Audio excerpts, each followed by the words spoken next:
बीघा जमीन कोई कंपनी लेती है, उसका मुआवजा भी नहीं देगी, उसके बदले नौकरी भी नहीं देगी, बताइए आपको कैसा लगेगा। मैं ये संदेश विशेषकर यूपी बिहार के लोग हमेशा देखते हैं, दो चार को हमसे मुंह फुला के रहते हैं। मैं उनको कहूंगा, साफ कहूंगा, मीडिया के माध्यम से कहूंगा कि यदि आपकी बपोती जमीन, जैसे हमारी जमीन आज लूट ली जा रही है ऋण पास के नाम में, उद्योग के नाम में, यूनिवर्सिटी के नाम में, कंपनी फैक्ट्री के नाम में, यदि आपके बाप की जमीन 10 बीघा 12 बीघा लूट ली जाती और बदले में आपको नौकरी भी नहीं, आपको पैसा भी नहीं और बाहर के लोगों को लाके नौकरी देती, बताइए आप क्या बोलना चाहते हैं। आप दिल में हाथ रखिए और बोलिए कि हमको स्वीकार है, हम लोग भी स्वीकार करेंगे। अरे ये तो गनीमत है, ये झारखंड में है, ये यूपी बिहार में होता तो हमको लगता है 100% वही लोग रखते। तो देखिए मेरे भाइयों, जो यूपी से हैं, बिहार से हैं, बंगाल से हैं, विषय को समझिए। हमारी लड़ाई किनसे है, किस विचारधारा से है, सिस्टमेटिक कहाँ हमारी लड़ाई समझिए। बाकी अगर आप बात करते हैं तो ईमानदारी से बोलिए, आप जिस जमीन पे रहते हैं, जहाँ घर बनाए हैं, वह जमीन हमारी। आपके बच्चे जिस स्कूल में पढ़ते हैं, वह जमीन हमारी। आप जहाँ नौकरी करते हैं, वह जमीन हमारी। आपका जहाँ दुकान है, वह जमीन हमारी। कब आपसे हमारी लड़ाई है भाई? हमारी लड़ाई उस सिस्टम से है जो हमारे साथ गलत व्यवहार कर रहा है। विषय को समझिए। क्या आप लोग बताइए गलत है? नहीं बताइए। जो लोग हमसे मुंह फुला लेते हैं कि नहीं ये लड़का बारी बिक्री करता है, तो उनसे पूछिए कि आपका बाबूजी का जमीन कोई ले लेगा, गांव का गांव ले लेगा। आज एचईसी में कितना गांव गया होगा बताइए तो। क्या एचईसी हमने आपको रियल एस्टेट को बेचने के लिए नहीं दिया था, हमने हाईकोर्ट बनाने के लिए भी नहीं दिया था, साफ बात है। हमने सिर्फ दिया था आपको, एचईसी का मतलब क्या होता है? Happy engineering corporation. यानी हमने जिस काम के लिए दिया था वो काम कीजिए, बाकी जो काम करना है, बहुत सारा जमीन पड़ा है, सरकार जमीन खरीदिए, मुआवजा दीजिए और कीजिए। क्यों दिया था एचईसी बताइए? 1-2 नहीं, हमको लगता है 1 दर्जन गांव भी स्थापित हुए होंगे। मंत्री का आवास बन रहा है, 6 करोड़ में। धुरवा डैम, गेतलसूट का डैम, पतरातू का डैम, नाके का डैम। अरे एक डैम बनने में 10 गो गांव मेरा स्थापित हुआ है। और आज अगर हम अपना अधिकार मांग रहे हैं, ये बाहरी भीतरी कहां से आ गया भाई? मैं बताइए, पटना में कितना लोग हम लोग का जबरन जमीन कब्जा करके घर बनाया है? कलकत्ता में कितना लोग गोली मार के जमीन लिया है? भुवनेश्वर में कितना लोग मारपीट के जमीन लिया है? कोई नहीं होगा। लिया है। रांची में 4000 मर्डर हुआ है जमीन विवाद में। आप कहते हैं बाहरी भीतरी की लड़ाई है? रांची में 4000 लोगों का मर्डर हुआ है जमीन विवाद में। मरने वाले झारखंडी, मारने वाले झारखंडी। केस लंबित है। देखो सीआर की कुछ कोर्ट भी बना था, रघुवर दास के टाइम में स्पेशल उन मामलों को देखने के लिए कोर्ट बना था। 4000 मर्डर हुआ है, पता नहीं वो संख्या कहां बढ़ेगा। नहीं बताइए, जो लोग बाहरी भीतरी की बात करते हैं हमको उत्तर दीजिए ना भाई, कि पटना में हमने कई इंच जमीन कब्जा किया है, कलकत्ता में हमने कई इंच जमीन कब्जा किया है। आप गोली मार के जमीन ले रहे हैं बाहर के माफिया। हमारी लड़ाई उस सिस्टम से है, उन माफियाओं से है, उन दबंगों से है, उन उच्चकों से है और चोर डीसी छवि रंजन जैसे लोगों से है। जो ईमानदार है उनको नमस्कार है, चाहे वो चपरासी या हवलदार है। जो ईमानदार है उनको मेरा नमस्कार है, चाहे वो चपरासी या हवलदार है। लेकिन वो डीसी ही रहे और चोर डीसी छवि रंजन रहे तो हम बोलेंगे, कड़क के बोलेंगे, गरज के बोलेंगे। आपको तकलीफ होता है हमारी भाषा से तो हो। अरे भाई, हमने किसी सभ्य व्यक्ति से झगड़ा किया है क्या? या फिर हमने किसी सभ्य लोगों से तो तड़ाक बात किया है क्या? अब जो लूटेंगे भैया, जो जिस भाषा को समझेंगे उसी भाषा में ना बात करेंगे।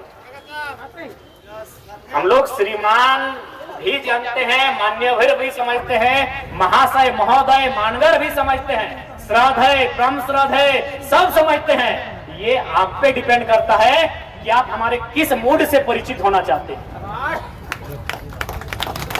नहीं बताइए डीसी जिसके जिम्मेदारी थी आदिवासियों की संपत्ति की सुरक्षा करना, सीएनटी की जमीनों की सुरक्षा करना, जिसकी जिम्मेदारी थी उस जिले का विकास करना, अगर वो इस प्रकार के धड़ल्ले से जमीन लुटाएगा तो क्या बोले उसको भाई, क्या बोले बताइए आप। चोर ना बोले तो क्या बोले बताइए आप ही बताइए, कोई बढ़िया शब्द है तो बोलिए। बताइए हम कहां उम्मीद करें।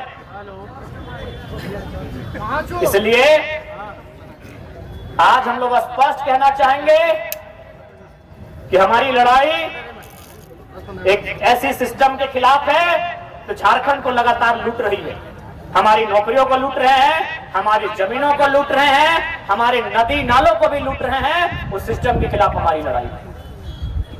आज आप देखिए पारा टीचर के लोग धरना पर बैठे हैं। बताइए पारा टीचर झारखंड की शिक्षा के रीढ़ है कि आया?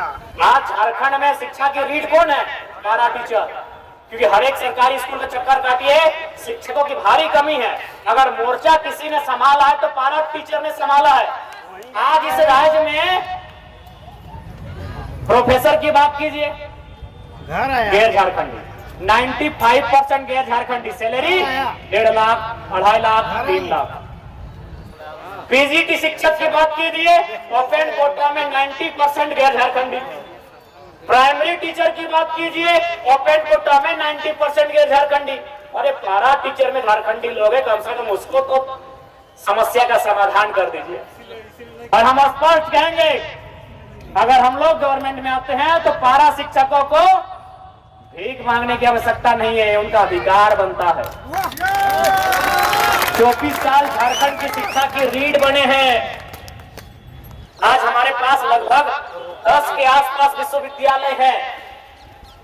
रांची विश्वविद्यालय, श्यामा प्रसाद मुखर्जी विश्वविद्यालय, सिद्धू कानू विश्वविद्यालय, विनोद बिहारी महतो विश्वविद्यालय, विनोबा विश्वविद्यालय, नीलांबर पीतांबर विश्वविद्यालय, प्रधान विश्वविद्यालय। आप तमाम विश्वविद्यालय के चक्कर काट के आइए, वहाँ प्रोफेसर होते हैं, पीएचडी करने वाले 95% गैर झारखंडी है, जिनकी सैलरी 1.5 लाख के आसपास है। अरे जहाँ 1.5 लाख मिल रहा है वहां नहीं, कम से कम बड़ा लोग तो 25, 30, 40, 50 जो भी है उनका समस्या का समाधान यहाँ तो कीजिए। जहाँ झारखंड के लोग हैं वहां समस्या का समाधान नहीं होगा। क्यों? सिस्टम कोई हाईजैक कर लिया है। मनरेगा कर्मी दादा, मनरेगा कर्मी धरने पर बैठे हैं, सहिया कर्मी धरने पर बैठे हैं, झारखंड के जो पारा स्वास्थ्य कर्मी है धरने पर बैठे हैं, जल सहिया धरने पर बैठी है, आंगनबाड़ी की सहिया सहिता धरने पर बैठी है। तो मौज कौन मरा रहा है इस राज्य में? सहायक पुलिसकर्मी धरने पर बैठे हैं, कोई राजभवन में धरना पर बैठा है, कोई विधानसभा के सामने धरना पर बैठा है, कोई मुख्यमंत्री के आवास धरने पर बैठा है, कोई मोराबादी के मैदान में धरने पर बैठा है।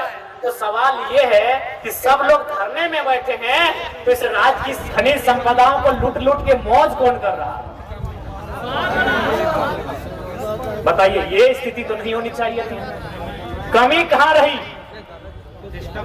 सिस्टम में कमी रही, नेताओं के नेतृत्व में। चूंकि हमने जिन्हें लीडर चुना वे लीडर ना होके क्या है? Dealer. They are not leaders, they are dealers and they are dealing our rights. आज ये दुर्भाग्य का विषय है, हमने लीडर चुना था, लीडर। धूप में खड़ा होके पसीने को पोंछते हुए हमने मेंबर ऑफ पार्लियामेंट चुना था। मई का महीना है ना, जब एमपी को वोट देते हैं, मई का महीना होता है। धूप में खड़ा होके पसीने को पोंछते हुए हमने लीडर चुना था, लेकिन दुर्भाग्य ये चाटुकार लोग दिल्ली में जाके डीलर बन गए। ये हमारे खनिजों का डील करते हैं, ये हमारे कोयले का डील करते हैं, ये हमारी माइका का डील करते हैं, ये यूरेनियम का डील करते हैं, और नहीं लास्ट में कुछ बचता है तो जेपीएससी जेएससी में जो सीटें हैं गैर राज्यों को वहां डील करते हैं।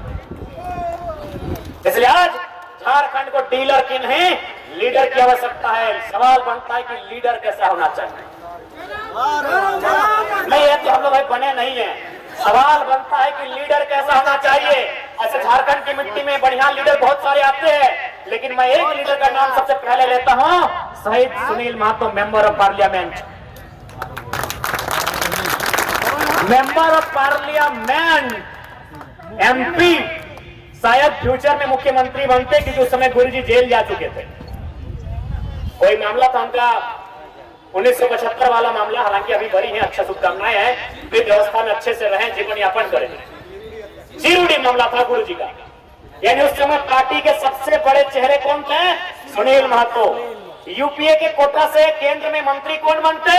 सुनील महतो। चर्चा ये भी था कि कोयला मंत्री बनते, अगर वो कोयला मंत्री बनते ना तो माफिया लोग को दामोदर और स्वर्णरेखा की नदी में डुबा के रख देते,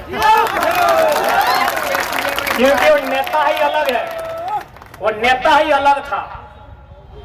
हम लोग को शरीर को, हमको और रिजवान दा को और दीपक दा को, हम लोग को तीनों को मिला दीजिएगा ना, तब सुनील महतो एगो बना। आपने नहीं देखा होगा, हमने भी नहीं देखा है, मीडिया मैंने हम लोग इंटरनेट में उनकी फोटो को देखते हैं। हम तीनों भाई को अगर मिला देंगे तो सुनील महतो बनेंगे। हमारी आंखों को, दोनों आंखों को एक तरफ लाके मिलाएंगे ना, तब उनकी आंख की बराबरी करेंगे। इतना बड़ा आंख, हमारा जितना सर पे बाल नहीं उतना उनका चौकदाढ़ी था। अगर माफिया लोग उनसे मिल लेते ना, ये डीसी छवि रंजन जैसे लोग, तो पैंट में 1 नंबर कर लेते। वो शख्स था सुनील। आज वहां के लोग बताते हैं, वहां कोई फुटबॉल टूर्नामेंट पहले से प्लानिंग नहीं था। होली का दिन था, कोई अंगरक्षक भी नहीं था, कोई गार्ड नहीं था, पूरा प्लानिंग था कि सुनील महतो को बुलाया जाए। सुनील दा जनता के थे, जैसे हम लोग कादा कीचड़ में आपके बीच आ गए। सुनील दा जनता के थे, बोला चलो, जबकि उन्हें एक साथी ने रोका था कि रुकिए, जब तक हम नहीं आए तो निकलना नहीं है। उन्होंने कहा क्या होगा, होली है, होली मनाएंगे साथ में, फुटबॉल का खेल है, फीता काट के आते हैं। सुनील महतो को रोका गया कि अब रुकिए, आप समझ नहीं रहे। बोला कुछ नहीं होगा, आधा घंटा में आ जाएंगे। वो शख्स जाता है फुटबॉल के मैदान में, पहले 4 की 5 गोलियां दागी जाती है, वो शख्स जमीन पे गिर जाता है। मारने वालों को लगता है कि सुनील महतो मर चुका है, खून नदी की तरफ बहने लगता है, वो मारने वाले जाने लगते हैं। लेकिन वो तो कोई बिकने वाला, झुकने वाला इंसान थोड़ी था, वो राड़ माटी का बेटा था। खड़ा होके बोलता है भैया हम तो जिंदा है अभी। अगर सुनील महतो उस दिन नहीं उठते 4-5 गोली खाने के बाद, तो एमपी के रूप में भी जिंदा होते, कोयला मंत्री भी बनते और झारखंड के मुख्यमंत्री भी बनते। लेकिन था तो इंसान बिरला। खड़ा हुआ, फिर गोलियां दागी गई और एक एक करके 12 गोली दागी गई थी। और याद रखिए, एक भी गोली पीठ में नहीं, सब कलेजे में दागी गई थी। आज भी झारखंड की मिट्टी को ऐसे लीडर की आवश्यकता है। ऐसे लीडर नहीं चाहिए जो अपने बाद अपने बेटे के लिए टिकट मांगे, जो अपने बाद अपनी पुतों के लिए टिकट मांगे, जो अपनी गर्लफ्रेंड के लिए टिकट मांगे। ऐसे लीडर नहीं चाहिए, ऐसे लीडर नहीं चाहिए। आज क्या है सबको मालूम है, सुबह सहाय उनकी बेटी न राजनीति का बखो जानती है, न कभी जनता के बीच बैठी है। टिकट चाहिए।